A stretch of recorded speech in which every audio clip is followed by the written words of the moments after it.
Tu prends tes 300 euros, tu prends l'argent et ça, tu fais ton menu là. Si tu veux organiser une fête avec tes amis, une fête, tu pars retirer tout dans les 300 euros là, qui est l'argent pour me faire plaisir. Tu vas te rendre compte que tu es toujours hors de la pauvreté. Parce que tu as pu rendre tout ce qui est impossible à calculable. Ouais, il faudrait donc que je commence à comptabiliser justement ce que je. Oui, justement, c'est ça mon problème. Je ne compte pas. Je ne compte pas ce qui entre, je ne compte pas ce qui sort. En réalité, c'est quoi? C'est que si tu veux comptabiliser, tu ne vas pas estimer. Je ne sais pas si on se fait comprendre. Oui, je comprends. Je ne t'ai pas dit que quand tu peux acheter un cube, tu dis j'ai acheté le cube de 10 euros. Tu peux acheter un sel, tu dis acheter le sel de 10 euros. Non. Mais tu donnes un montant global. À chaque fois que tu fais la spese, tu peux prendre que là-bas. Maintenant, quand ça va finir, tu comprends que ça veut dire que tes dépenses dépassent ça. C'est où tu en manques que ça. Parce qu'en réalité, même en économie, même dans le calcul du patrimoine, on dit toujours qu'on simplifie les chiffres de 0,0, et de 2, 3 euros, on simplifie. Maintenant, on considère ça quand ça devient répétitif de chaque fois. Ça veut dire qu'en réalité, tu ne peux pas quantifier tout. C'est vrai.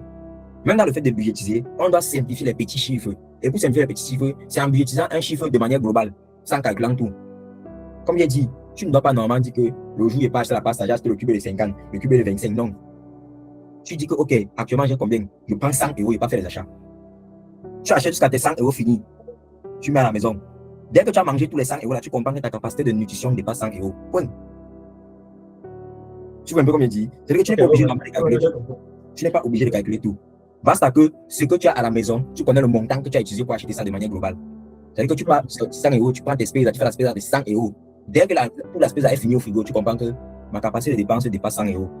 Maintenant, tu montes à 150.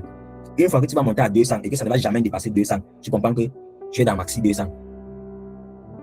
Okay. Maintenant, alors, si tu te rends compte que tu es dans maxi 200, que tu es dans maxi 200, que tu es parti de 170, 190 parfois 198 et que tu as globalisé à 200, et que maintenant, quand tu vas calculer 200 par mois, moins le montant que je gagne, et que c'est inférieur, tu te dis, il faut que tu es pauvre ou tu es riche, tu vois que tu peux calculer. Maintenant, pour finir, c'est calculable comme pour tout le monde.